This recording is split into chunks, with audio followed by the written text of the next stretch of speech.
Mwami Lutamaguzi Daisokkulizaako mukunja wankyawa mukunja agwo wankyawa Mwami Lutamaguzi noonyaako leero mu kibuga nnyingiramu ssaawa 11 noonyaako ng'anoonya omufere noonya ngeri yakunoonyanga banoonya omufere ku saa 11 kitundu nja kuba nnyingira ekibuga kakati Mwami Lutamaguzi abantu bwe bakompuleyininga enguudo mbi waliwo n'olutindo lugenda kubatta. In fact woyogedde neyanziza nnyo mukama wange ku lwa biiti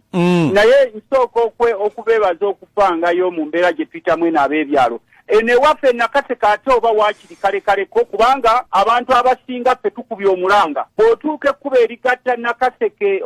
ono south ku north wali we bayita enaluvule awali amakolero ga Namunkekeera wagwamu ebigoma byagwamu ekitongole kya yuna kye kirina okukolawo naguze ebigoma 5 ebinene nnyo tugenda kola bulungi bwanzi nsobole okugatta ekkuba eryo kati gano amakuba amalalalala ng'era bw'omanyi mu biseera by'enkuba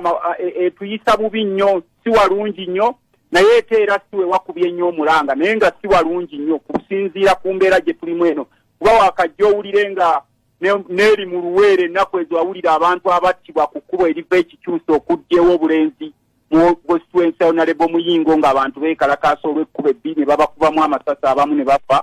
So embeera si nnungi generally ku by'amakuba eno ewaffe naye tulwanako okulaba nga tutereeza. Naye lwaki ababaka ba paalamenti temukwataganye Saida Bumba, Lutamaguzi,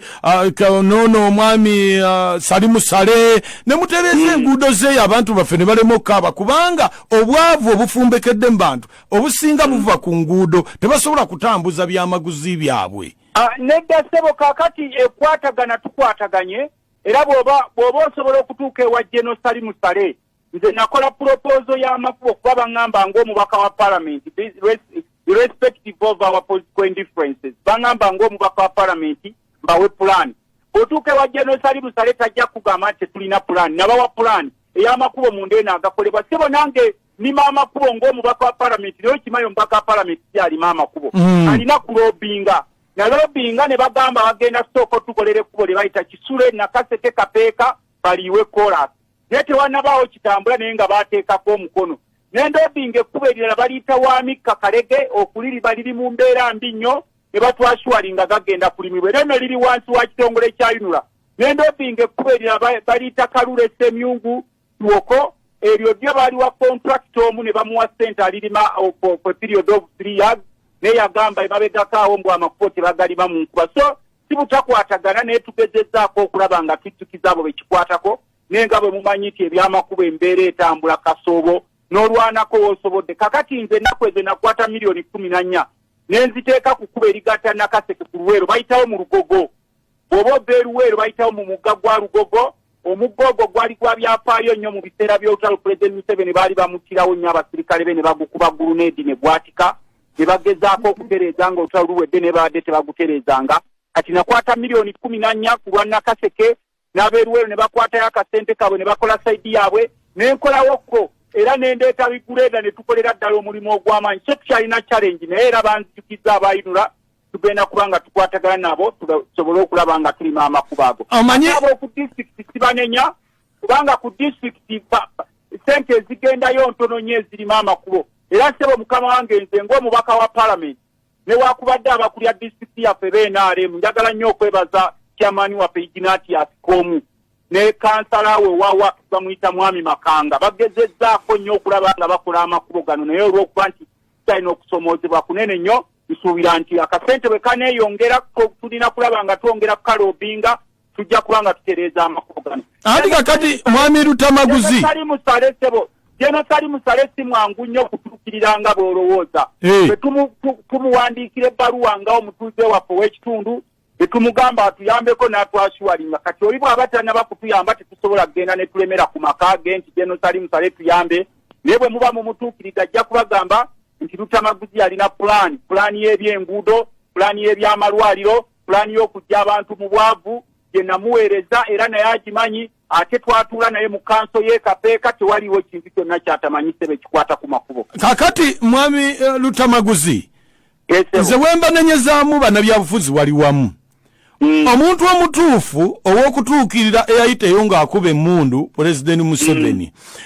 netugenda netutabika ebyobufuzi mu nkulaakulana y'abantu.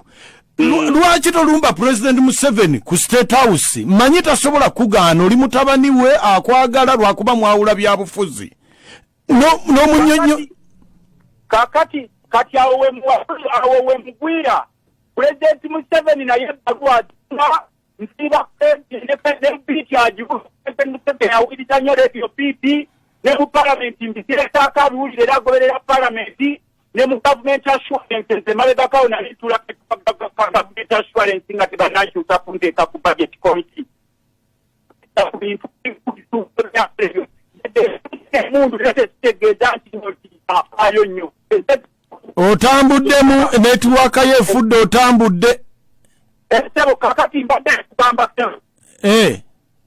iro wakubadde President Museveni yakuttene mundu tebabalimbanga nti simujjukizanga mbadde ku parliament nga ntuula kakiiko ba committee ya government assurances eriko ebisuubizo bya gavumenti n'ebirina okulondoolwa nze mbikebera nga ebimu ku byatusuubiza eno okutukolera gaali makubo era mwegali muli naddala ekkubo okuyiwa koolaasi ekkubo lye bayita Kisume na Kaseke Kapeeka yalisuubiza mu mwaka gwa 2000 n'essawa ya leero terikolwanga n'amakubo amalala mangi kati nkwa ekyokulabirako ekkubo lye babadde baakakola eriva wali ematugga ku mabanda Semuto Kapeeka olina baliweddewo eryakakolebwa naye kati timwaganya gandi nnyo lye babadde baakayiwa kola so kyogamba ekyokujjukiza President Museveni ekyo nkikola nga mpita mu parliament mu ze bayita matters of national importance ba parliament agikobera nkikola nga mpandiika amabaluwa era bw'otuuka mu president's office nze omukwasinga ennyo okuwandiika amabaluwa nga nzikiza President Museveni ebisuubizo bye mbeera abantu beeno balimu so togamba nti mukama wange mba ntaddeyo gwa nagamba ssebo. Kakati abantu ba Nakaseke obawaddeyo kigambo ki ekibagumya ku byekkubo eryo? Kakati abantu b'e Nakaseke nyongera okubagumya nti kyebasiga kye balina okungula. Abantu beeno balina obuzibu bumu nti abakulu abo bwe bajja eno babakuba mu ngalo ne bakuba mu ngalo ne babagabira bitisaati byabwe ebya kyenvu ne balema okwogera ku bizibu byabwe. Bw'oba oyagala okwogera ebizibu byabwe nga babawa obukunkumuko obubawugulaza okuva ku mulamwa bongera okuba omulanga ku eno President Museveni gy'alwanira nange nkyakutte enkasi ng'omubaka waabwe wa parliament okulaba nga nzijukiza abakulu okubaako ne kye batukolera era olunaku lw'enki olw'abavubuka olugenda okubeera wali ekapeeko olw'abavubuka b'e Nakaseke ngenda kulaba nga nnyongera okujjukiza General Musale kulaba ngamba emugenyi omukulu nange nga area member of parliament ngenda kubeerawo njongere okumujjukiza kyamakubo tuli bubi nnyo nze ng'omubaka wa parliament si mulimu gwa mubaka wa parliament okulima amakubo omulimu gw'omubaka wa parliament kulobinga kwogera omulimu ogwange ngukozi ogw'okwogera omulimu ogwange ngukozi ogw'okujjukiza bekikwatako sijja kutunda bibanja byange okulima amakubo so nga ate era ndi mu kukola okulaba nti nange ku kasente kenfuna akatono ennyo nyambako mu kulima amakubo.